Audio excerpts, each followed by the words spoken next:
During the events of the End Times, the dying days of a world which would later become known as the World That Was, a Wood Elf warrior named Araloth, along with Kalara, a former priestess of Isha, would embark on a quest that would see them journey deep into the very realm of chaos itself.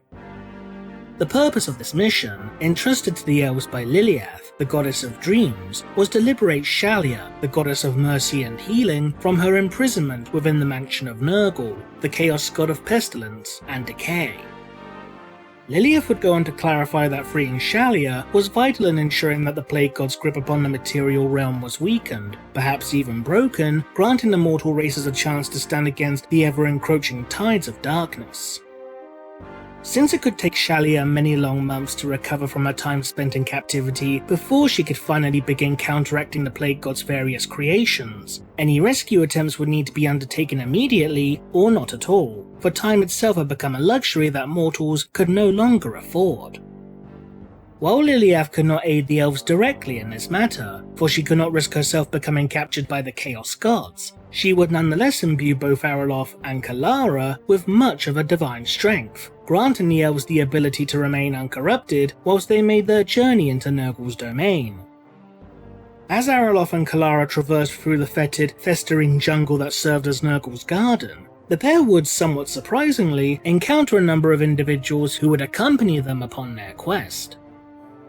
One of these beings, who had come to be known as the Scholar, carried upon his back various books and tomes and wielded a blade forged from dwarven steel, which had various runes inscribed upon it that glowed with immense power. This particular individual may in fact be none other than Marius Holscher, the former Elector Count of the Imperial Province of Stirland, who gained a level of infamy for penning a highly controversial text detailing both the realm of chaos and the various entities that dwell within, known as the Liber Malefic. But the final individual that would join this ragtag group would prove to be the most mysterious. This man, who was simply described as being a knight, was a giant of a man who wore armour of resplendent silver.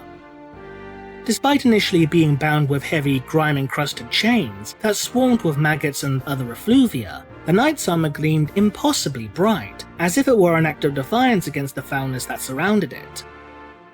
Araloth's party, which now included a sorcerer within its ranks, would free the knight from his chains, and in gratitude, the knight would offer to join the elf on his quest. The knight would go on to mention that the Chaos Gods were his sworn enemy, and that he would do anything in order to thwart their vile schemes. As the party continued with their journey, they would finally reach the mansion of Nurgle, which was being guarded by hundreds of demonic entities. As Araloth and the others began to ponder just as to how they could avoid the demons in front of them, the knight would draw his blade before bidding his new comrades farewell. The knight would then approach the mansion before bellowing a challenge at the top of his lungs and engaging the Nurglite hordes. As the demons rushed at him, the knight would outstretch his hand, causing blue flames to erupt throughout their ranks. Araloth and his allies would take advantage of the distraction caused by the knight, successfully sneaking their way into the mansion and freeing Shalya from her bondage. As Araloth and the others fled, they would discover that the knight had been impaled upon a broken, jagged spear. Despite suffering such a seemingly fatal blow, the knight somehow still lived. The Scholar would then inform Araloth that the knight's power was simply beyond that of the demons, rendering them incapable of killing him, and that he would have his revenge against the children of Nurgle in all due time. While this unnamed knight was certainly a mysterious individual, could this warrior in fact be none other than Kaldor Draigo?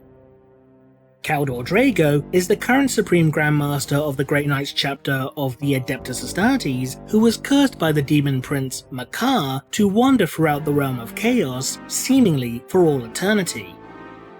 While condemned to spend his days within the Immaterium, Draigo is capable of temporarily manifesting within the material realm in order to aid his brothers upon the battlefield, similar to how demons are able to exist within real space for limited durations.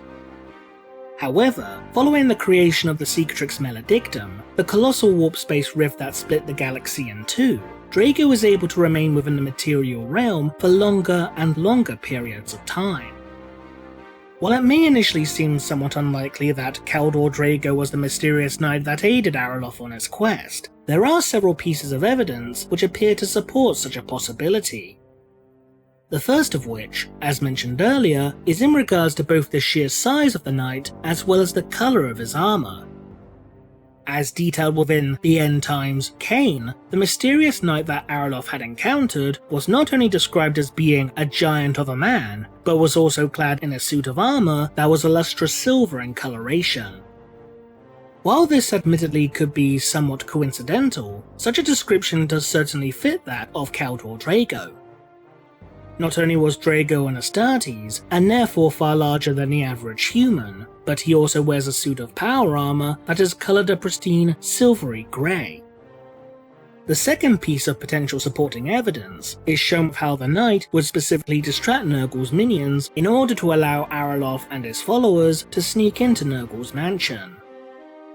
After bellowing a challenge to the Plague God, the knight would unleash a torrent of blue flame from his hands, causing untold carnage and destruction throughout the demon's ranks. The reason this helps reinforce the possibility of this knight being Kaldor Draigo is that Draigo himself is a powerful psyker, capable of unleashing storms of psychic lightning and sanctified fire.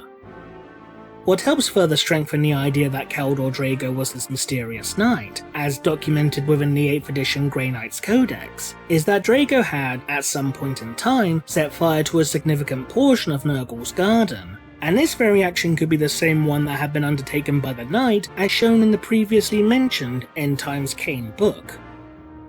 The mysterious knight also described himself as an enemy of the Chaos Gods, and the Grey Knights themselves will stop at nothing in purging any and all forms of chaotic taint. A third piece of potential evidence is shown with the aftermath of the knight's battle against Nurgle's followers, where he would survive being impaled upon a spear. While such a wound would have more than likely killed a mere mortal, the knight not only survived, but was outright stated to be beyond the demon's ability to kill. This does indeed appear to suggest that the knight could very well have been a Grey Knight, for not only do Space Marines demonstrate a near superhuman resilience to most forms of physical trauma, but each and every battle brother of the Grey Knights chapter, specifically, is highly resistant against the temptations and corrupting influence of chaos. The Grey Knights of the Purifier Order are even capable of effectively utilising the infallibility and incorruptibility of their very souls as a weapon against demonic entities, purging such creatures with both purifying light and consecrating flame. The idea that Draigo was the knight encountered by Araloth's party is also reinforced by numerous sources that heavily imply, if not outright confirm, that multiple universes are themselves interconnected via the warp, which itself is also known as the Realm of Chaos. One such source in particular is that of the book known as the Liber Chaotica. This tome, told from the perspective of a Sigmarite priest named Richter Kleiss, detail many aspects regarding the Chaos Gods, their followers, and their demonic minions. While much of this information focuses upon the various incursions led by the ruinous powers into the world that was, there are numerous passages detailing objects, events, and even individuals that were not native to this particular universe.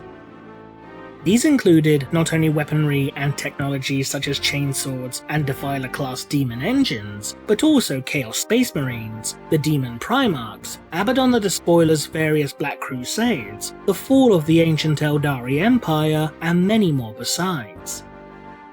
Not only this, but the June 2018 edition of White Dwarf magazine further confirms the Warp's connection to a multitude of different universes within the publication's Ask Grombrindle segment, by stating that the Chaos God Slanesh, despite being birthed by the fall of the Eldari, was able to extend her influence to the world that was, as well as a number of other different universes. This is further supported by the short story Kaldor Draigo, Knight of Titan, which heavily implies that Draigo made his journey to the world that was, or possibly the various mortal realms that were created following its destruction, as detailed with the following quote. I see an old world beyond the next horizon, a world that likely never was, where sorcery blew in the very winds, and a self-made god-king was all that stood against the ruinous powers. Mayhap I would find the answer there, if I could find it at all.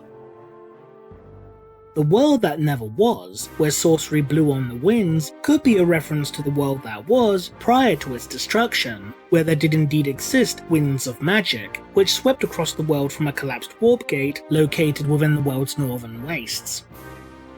The self-made God King would appear to be a reference to Sigmar Heldenhammer, the founder and eventual patron deity of the human nation known as the Empire. However, the world that likely never was could also be a reference to the realm of Azir, which would be one of many realms created following the destruction of the world that was. Sigmar himself would preside over Azir as a fully fledged god, and create legions of mighty warriors known as Stormcast Eternals to aid him in his eternal war against the Chaos Gods. These Stormcast Eternals are large and powerful beings who were once mighty warriors in their former lives, before being reforged into a new form by the power of Sigmar himself. But with this latter information in mind, there does exist a possibility that the knight encountered by Araloth's party was not Kaldor Draigo or any other Grey Knight for that matter, but in actuality a Stormcast Eternal, specifically a Stormcast of the Hallowed Knight Stormhost. The reason for this is not only due to the size of a Stormcast compared to a typical human, with the 2nd edition Stormcast Eternal Battle Tome describing such warriors as being both tall and broad-shouldered, but also due to the fact that the warriors of the Hallowed Knights specifically are clad in armour that is predominantly silver in coloration, similar to that worn by the knight that aided Araloth within the realm of Nurgle. The fact that the knight was described as being beyond a demon's ability to kill could be a reference to the fact that whenever a Stormcast falls in battle, they are teleported back to the realm of Azir and reforged upon the anvil of apotheosis in order to fight in Sigmar's name once more.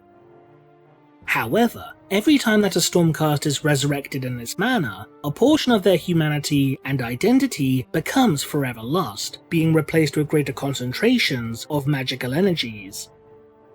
Alternatively, the power exhibited by this knight, if he were indeed a Hallowed Knight, could be a reference to a magical aura that these warriors are seemingly able to manifest thanks to their zealous faith in Sigmar, as the energies of chaos are said to run from their armour as if it were no more than brackish sludge. Those Hallowed Knights that have been reforged multiple times are even capable of producing a halo or otherwise radiate celestial light from chinks within their armour, with their very zeal and fanaticism being described as a blazing white fire. This could potentially mean that the fire unleashed by the mysterious knight was not truly a torrent of flame, but in actuality the aura that manifests as a result in their faith in Sigmar. Not only this, but there is even a distinct possibility that the knight encountered within Nurgle's realm could either be Lorus Grimm, Lord Castellan of the Hallowed Knights, or even the Lord Celestant of the Stormhost, Garda Steelsoul, as both of these men did indeed become trapped within the Garden of Nurgle at some point in their lives. But if this mysterious knight was indeed a Stormcast Eternal, then how could he even exist before the culmination of the end times? This could be due in part to how the warp itself affects the passage of time, for within this plane of existence, time is capable of moving forwards, backwards, bending, and standing still all at the same time. The most prominent example of this is shown within the 4th edition Orc Codex, with an Orc war led by the war boss Grizzguts.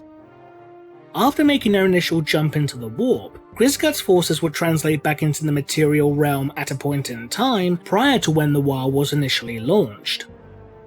This would ultimately result in the war being thrown into a state of confusion and disarray, as Grizzguts himself would choose to slay his doppelganger so he could obtain a spare of his favourite gun. As such, it's perfectly feasible for beings from the past, present, and future to both meet and interact with one another within the warp, explaining as to how a Stormcast would be able to meet with a Wood Elf during the course of the end times. Regardless as to whether the mysterious knight was Kaldor Draigo or a Stormcast Eternal, both possibilities are fascinating nonetheless. What do you think? Leave a comment below, and thanks for watching.